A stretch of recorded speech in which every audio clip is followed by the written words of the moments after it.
Flower को angiospermic plant का reproductive organ कहा जाता है। मेल रिप्रोडक्टिव ऑर्गन को हम एंड्रोशियम कहते हैं, फीमेल रिप्रोडक्टिव ऑर्गन को हम गाइनेशियम कहते हैं। और पॉलिनेशन किसको कहते हैं?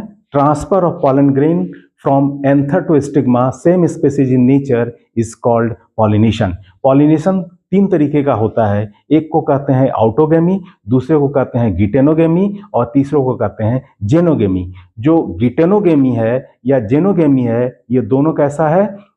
एलोगेमी कहलाता है। इसको कहते हैं हम क्रॉस पॉलिनेशन।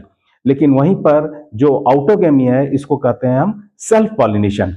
जैसे मान लिया कि यह सेम एक फ्लावर वन है, इस फ्लावर से पॉलन ग्रेन निकला और इसी फ्लावर के स्टिग्मा पर गिर गया, तो यह जो पॉलिनेशन है इसको हम कहते हैं ऑटोगेमी। अब दूसरा कंडीशन यह हो सकता है कि इस फ्लावर से पॉलन ग्रेन इस फ्लावर पर, फ्लावर नंबर 2 पर, 2 के स्टिग्मा पर अगर गिरता है तो इसको हम कहते हैं गिटेनोगेमी।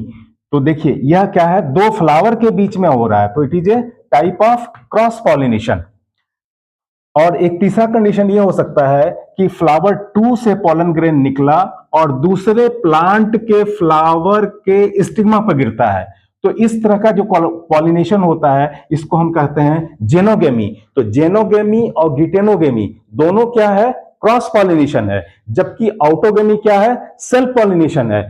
गिटेनोगेमी क्रॉस पॉलिनेशन है, लेकिन ecologically it is a cross pollination, but genetically it is not a cross pollination. वहीं पर हम जेनोगेमी को हम कहते हैं कि ecologically as well as genetically it is a cross pollination.